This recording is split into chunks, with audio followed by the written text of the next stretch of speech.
diving.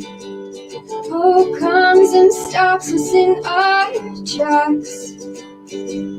Bravely we prove in our striving, trudging together each day. Where there's a will, there's a way. Ooh, good morning, everyone. It's Monday morning. Good morning, Brenda. She usually gets here halfway through the theme song. Yeah, speaking of which, I need somebody to put a video to that theme song. I think I have a pretty good idea of what I want. It's pretty simple, but doing it.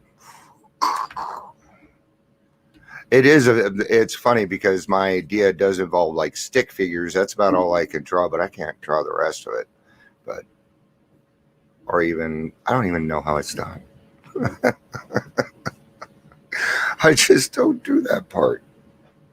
So I need somebody's skills. I would really love to put a video to that song, a meaningful video. So, morning, Lori. We're praying for you. You're going to kick ass. So Lori is going to take a test. It's so that she can become bigger and become a specialist, a peer support specialist. That's what she's getting today. That's big stuff in our community right now. So Lori, you go get that. You go get it. I have all the faith in the world in you. Yeah, that would be awesome, Brenda. I've got some great ideas for it. But let's get to today's daily reflection. So I reworded it. Surprise, surprise. All right. It was, would a drink help? And I don't know, man. It doesn't fit what I talk about. Right? Because I am certainly not going to put a drink on the table for you. It is not going to happen. Nope. So instead, I think through that drink. Even though that it doesn't kind of go a little bit against what we talk about, because we're like, your brain doesn't like you. But you're going to have to use your brain for this portion. Okay? Think through that drink. But I don't want you to think about the good times. Think about the last couple of weeks of your drinking. Think about it. Okay. Now, I can tell you now, when I think about a drink, I don't think of the good times. That's not what pops into my head. The trembling, the shaking, the anger, the fear, the loneliness, it all comes rushing back to me. And those are the feelings that I get. And I don't want them anymore. There it goes. Lori did it. A drink never helps is what it should say. I agree. There we go. See, look at us doing recovery and shit. All right, let's do this. By going back in our own drinking histories, we could show that years before we realized it, we were out of control, that our drinking even then was no mere habit. That was indeed the beginning of a fatal progression. And we all figured this out, right?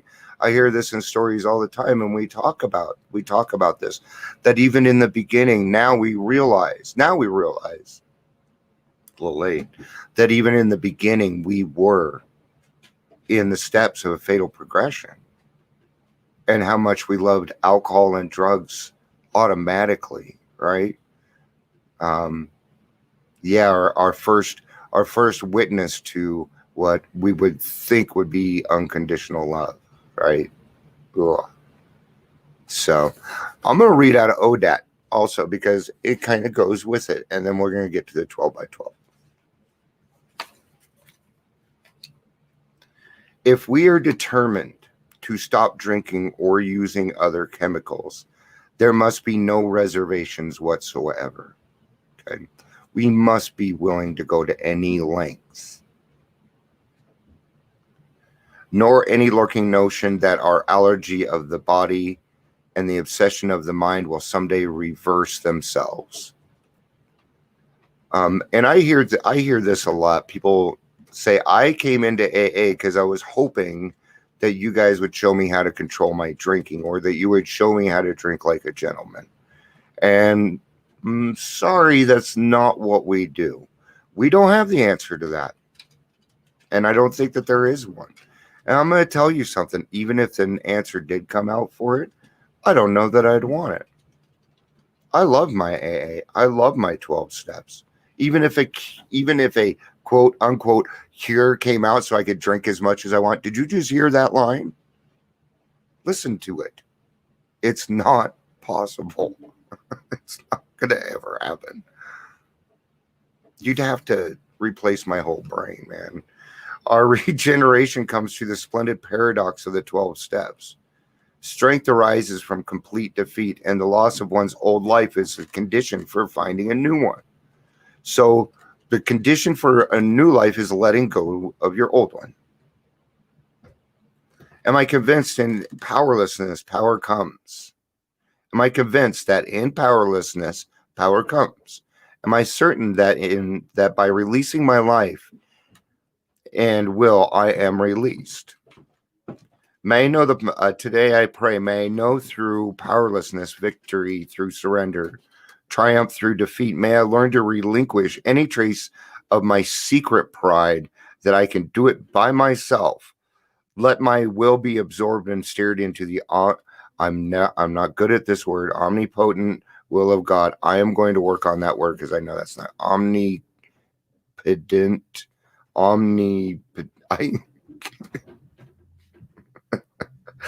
Let go and let God.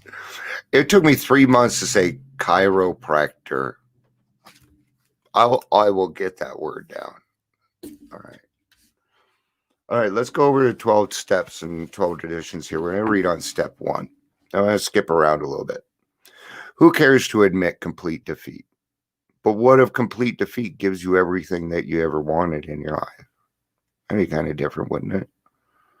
Practically no one, of course. Every natural instinct cries out against the idea of personal powerlessness.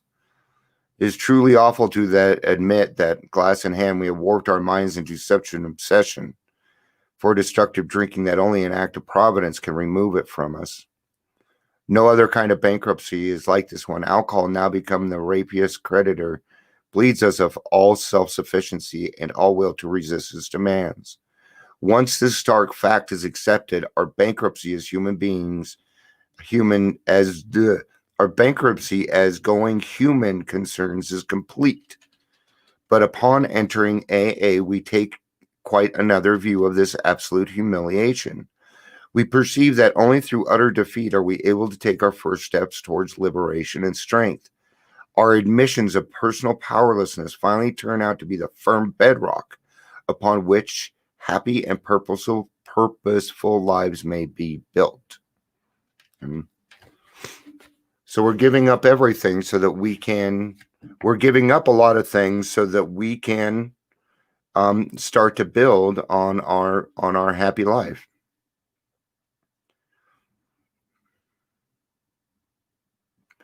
There are some things that ran through my mind while I was reading that, and I was hoping that it would come back by rereading it, but it was not.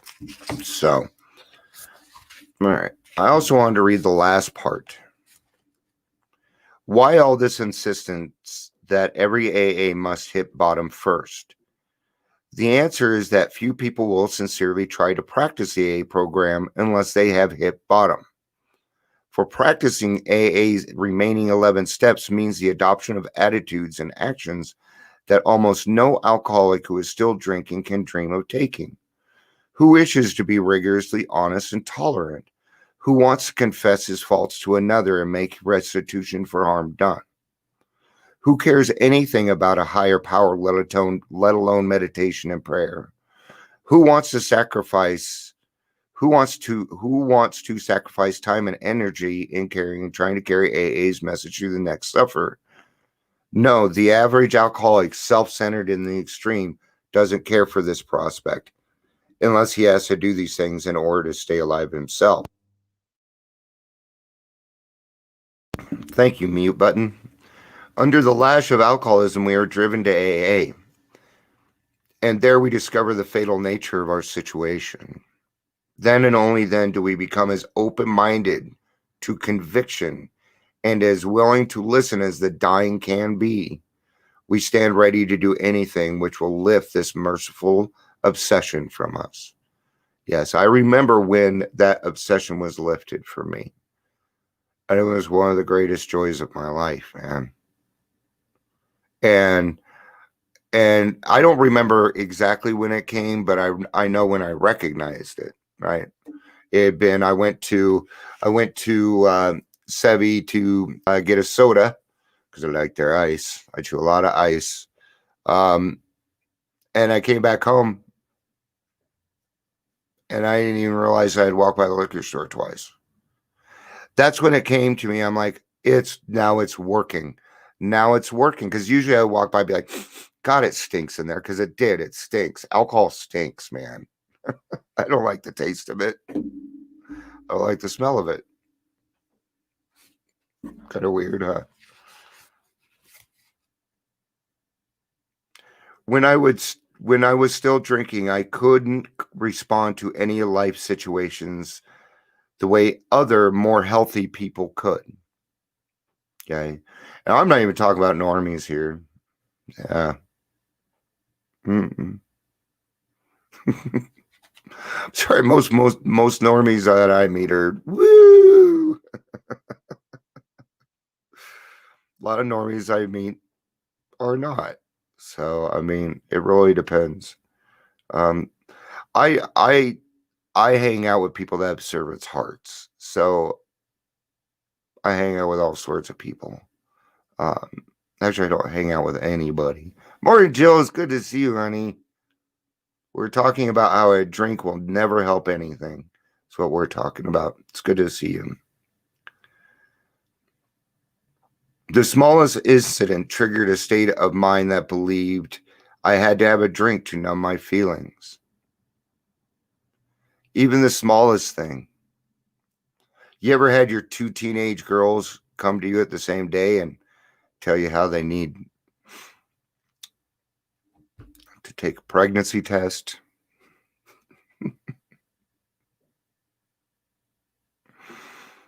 Yeah. It happened.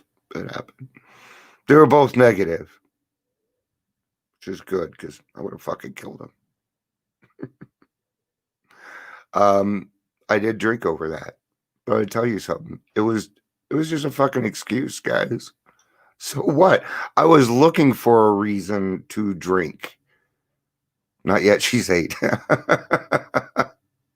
Better not. But the numbing did not improve the situation, so I sought further escape in the bottle. Today, I must be aware of my alcoholism. I cannot afford to believe that I have gained control of my drinking. No, I'm going to tell you something. You cannot afford to have that thought process because it has not happened. Believe me, trust me, I know I did it. I went and did that part for you guys already. You do not need to go back out. It doesn't work. Or again, I will think I have gained control of my life. Such a feeling of control is fatal to my recovery. It is. It is. That could be fatal to your recovery because then you're going to get too big for your britches. You're going to start saying things that you think is correct instead of checking our intentions. Speaking on, you'll start doing things irregularly. I noticed that when I was getting closer and closer to my relapse, I stopped asking God to provide me with the correct words. I stopped doing that. Excuse me. I stopped praying. I was not in the sunlight of the spirit, man. I'm going to tell you, it's nice and toasty, comfortably like 78 degrees in the sunlight of the spirit. Okay. Whatever, unless you like it being cold, then it's cold. It's whatever you decide it is. That's what's great about it. So how about a little taste of heaven, guys? How about that? Being rocketed into the fourth dimension and knowing what it's like to help other people. Right? Before I got into AA, I hated every fucking person in this world. I hated all of you. Now, I love y'all. What a strange, strange life. But I have a lot of fun. I get to see a lot of really cool things. I get to see a lot of heartache too. But with heartache comes growth. It comes with certain things. So that's the 15-minute mark. I always never think I'm going to make it to the 15-minute mark. I got to stop looking at, honestly, I got to stop looking at these numbers as they pop up, because even today I did it to myself. I'm like, oh, yay, we got 5 people. I'm like, oh, we're down to 1. And I felt my heart sink a little bit. Don't do that shit to yourself, guys, because I don't even know what the fuck Facebook is doing. I probably have 12 people on and don't even know it. So who knows? Can you guys, I do need prayers for one thing. I cannot find my wedding ring. I haven't been able to find it for months. So please pray I find it. Yes, my wife knows I'm not in trouble. Love you guys. Peace out and have a day.